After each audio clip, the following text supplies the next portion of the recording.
7 heures, le journal présenté par Christophe Lamar. Bonjour Christophe. Bonjour Lionel, bonjour à tous. C'est reparti pour un tour, troisième journée de mobilisation contre la réforme des retraites à l'appel des syndicats. Europe 1 est à vos côtés ce matin pour vous accompagner tout au long de cette journée. On va regarder ce qui se passe dans vos transports. On prend la direction de la gare Saint-Lazare à Paris où nous attend Guillaume Dominguez. Bonjour. Bonjour.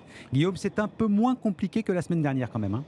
Oui, et on voit la différence directement sur le quai. Là où la semaine dernière, seul un train par heure assurait le service, c'est pas loin du double ce matin. Il y a donc moins de conséquences sur les trajets des travailleurs. Emmanuel, par exemple, travaille dans le bâtiment. Il sait qu'il sera à l'heure sur le chantier ce matin, mais la partie n'est pas gagnée pour le retour. Je prends le RRE du matin à 5 heures tous les jours. En ce moment, ça marche. Mais c'est retour que c'est compliqué. Ouais. Je vais essayer de prendre le tram et je vais voir. Si le métro il marche, ça va. Mais si ça ne marche pas, c'est jusqu'à 21 heures que je rentre à la maison.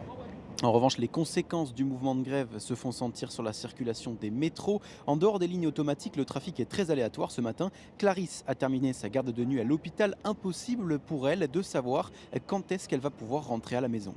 D'habitude, je prends le métro direct pour rentrer chez moi. Et là, j'ai changé 3 fois, quoi. Là, je suis à Saint-Lazare. Je ne sais pas si le train s'il va arriver ou il ne va pas arriver. Donc, ça fait 30 minutes que j'attends. J'espère qu'il va arriver. Voilà, donc comme l'ont annoncé les syndicats, c'est la circulation dans Paris qui s'annonce un petit peu plus compliquée aujourd'hui. Guillaume Dominguez en direct de la gare Saint-Lazare à Paris. On reste à la SNCF pour faire le point sur les prévisions de trafic de la journée. Comptez 1 TGV sur 2 en moyenne en fonction des liaisons. 3 TER sur 10, très peu d'intercités. Trafic perturbé également pour le RER.